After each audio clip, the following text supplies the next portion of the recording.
Of course, I'm the one who gets the congratulatory email, not him. The subject line glows on my phone screen. A huge congratulations to the family. It's from Richard Sterling, the CEO of that new incubator downtown, the one everyone's been talking about. For a split second, my heart actually swells with pride. My family, my accomplishment. Then I open it. Mari's, it reads, just saw the feature, incredible, you must all be so proud. A company like this in the family is a game changer. My thumb is shaking as I scroll down. There's a link, I click it. The headline hits me like a physical blow.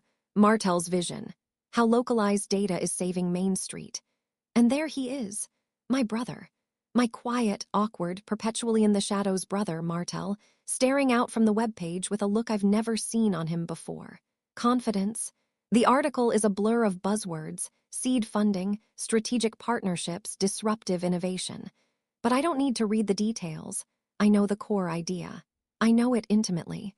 I can still hear the clinking of forks on plates, the low hum of our parents' approval, the suffocating silence from his side of the table. It was my idea. Or rather, I made it mine. A cold, dizzying wave washes over me. I sink onto the edge of my sofa, the expensive leather suddenly feeling cheap and sticky. The email on my phone is a monument to my victory. A victory that has apparently crowned someone else the king. I look around my perfectly curated apartment, at the awards on my shelf, at the life I built brick by painful brick to be the successful one. And all I can hear is a frantic, looping question in my head, a question that feels like a shard of glass in my throat. How did this happen? How the hell did it get to this? What did I do? You have to understand it was always like this. Our whole lives. I was Mari's, the firstborn, the blueprint, the one who did everything right. I got the grades, went to the right university, landed the killer job at Bainbridge & Co. I was solid. Predictable. The person my parents could brag about at dinner parties without having to add a weird explanation at the end. You get it, right? I was the safe bet. Martel God, Martel was the opposite. He wasn't the failure, not at all. He was just ethereal. He lived inside his own head, in a world made of concepts and wild what-ifs that usually went nowhere. He'd spend weeks building some intricate model for a city powered by algae or sketching out a social network based on shared dreams. I mean, brilliant, maybe, but completely unmarketable. Our parents would listen, nod, and then look at me with this expression of faint panic like, "Can you translate this for us, Maris? Is this a real thing?" And I always did. That was my role. My job, as I saw it, was to be the editor of his chaos. He'd throw out a spark, and I would be the one to patiently explain why it couldn't be a fire. That's a great start, Martel, but have you thought about the supply chain logistics? Or the user acquisition cost on that would be insane, you know. Honestly, I thought I was helping him. I was grounding him. The truth. My success, the promotions, the bonuses, it all felt so colorless next to the sheer, unadulterated originality of his mind. My path was a straight, paved highway built with hard work. His was a winding, unmapped trail through a jungle, and he was discovering new species of plants every damn day. I was jealous. God, I was so jealous it felt like a physical ache in my chest. This wasn't the first time, you know. I remember this one time in college. He had this amazing idea for an app to help students trade textbooks using campus locations as drop-off points. He was so excited. He explained it all to me, the whole system. The next day, I wrote up a one-page business proposal, added some jargon I'd learned in my econ class, and showed it to our dad. Dad clapped me on the shoulder and said, "See, that's my girl, turning your brother's little hobbies into something that makes sense." Martel just stood there. He didn't say a word. I told myself his silence was agreement. My dad used to say it all the time, laughing. Martel's the idea guy, but Mari's is the one who gets things done. It became our family motto. And they loved it. It made everything neat. It put us in our boxes. He was the dreamer, I was the realist. He had the raw, messy creativity, and I had the polish. At Bainbridge, that's what we do. We take raw data, messy spreadsheets, and half-baked client ideas, and we shape them into a narrative that sells. I guess I just started doing that at home. I never saw it as stealing. I saw it as refining. I never realized, not once, that he might just want to speak for himself. I never imagined he was building a rocket ship the entire damn time. That dinner, Jesus. Even now, just thinking about it makes my stomach clench. It was a Sunday, one of those mandatory family things.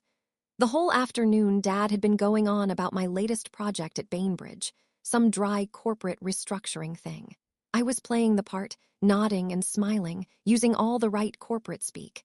Then there was a lull in the conversation. And that's when Martel, my normally quiet-as-a-mouse brother, cleared his throat. "I've been working on something," he said. His voice was different. It wasn't the usual hesitant mumble. It was vibrating, like he was holding a live wire. For the next 10 minutes, he laid it all out. An app.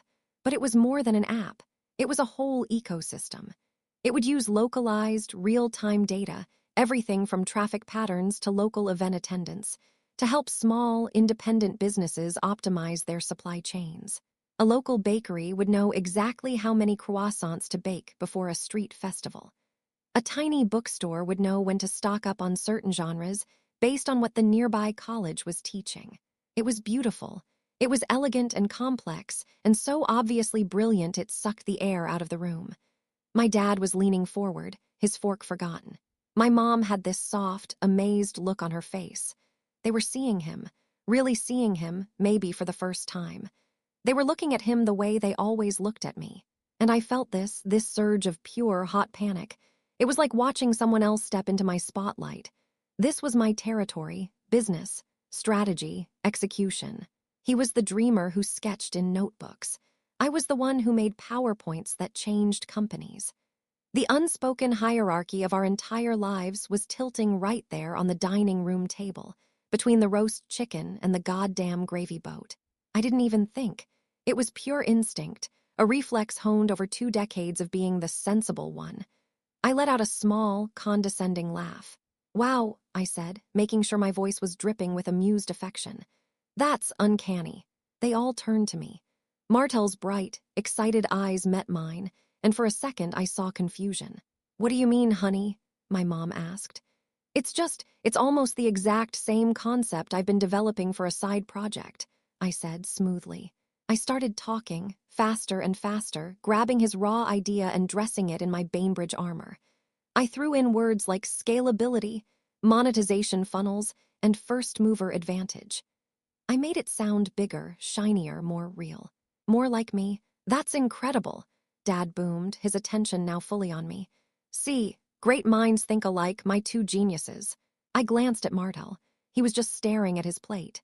The light in his eyes was gone, completely extinguished. He didn't argue. He didn't protest. He just picked up his fork and pushed a piece of chicken around. The silence from his end of the table was deafening, but I was high on the feeling of having wrestled the narrative back under my control. I told myself he was just being sensitive. I told myself he should be proud that his little idea could be so easily transformed into a viable business model by his brilliant older sister. I was doing him a favor, right?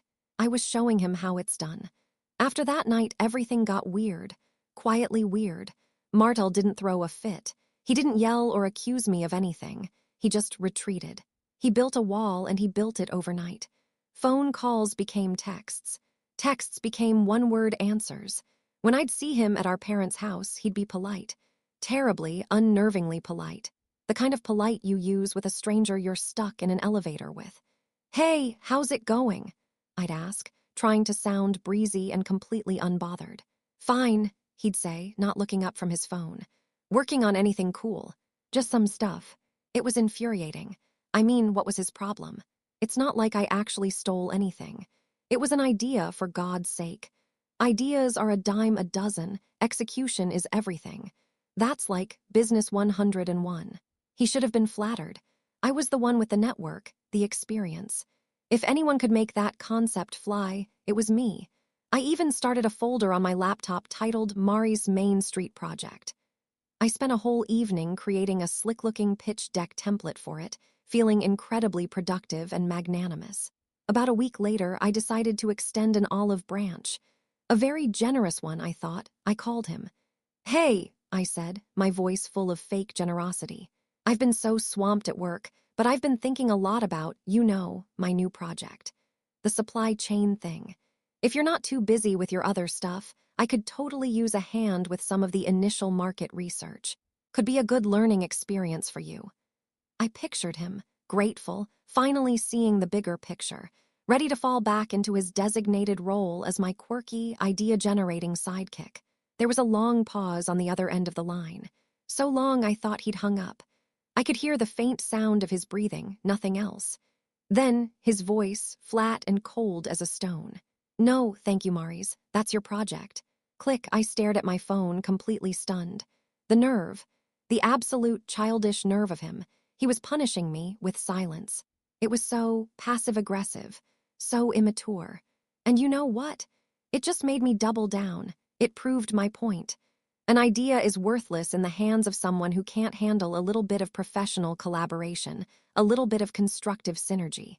He was a kid pouting because someone had improved his finger painting. Fine. If he wanted to be that way, let him. The idea was better off with me anyway. It deserved someone who could actually do something with it. Someone who, deserved it. I deleted the pitch deck template in a fit of pique. If he was going to be a baby about it, then I wasn't going to waste my precious time on our little idea. He could keep it. It would just gather dust in one of his notebooks anyway. Which brings me back here, to my couch, with this glowing article burning a hole in my screen. My hands are shaking again. I force myself to read it. Properly this time. It's worse than I imagined. So much worse. He didn't just take the idea and run with it. He took the seed of his original concept and grew it into a goddamn redwood forest. The article talks about his two co-founders, a PhD in data science from MIT and a lead developer poached from Google. It mentions a 7-figure seed round from a top-tier VC firm.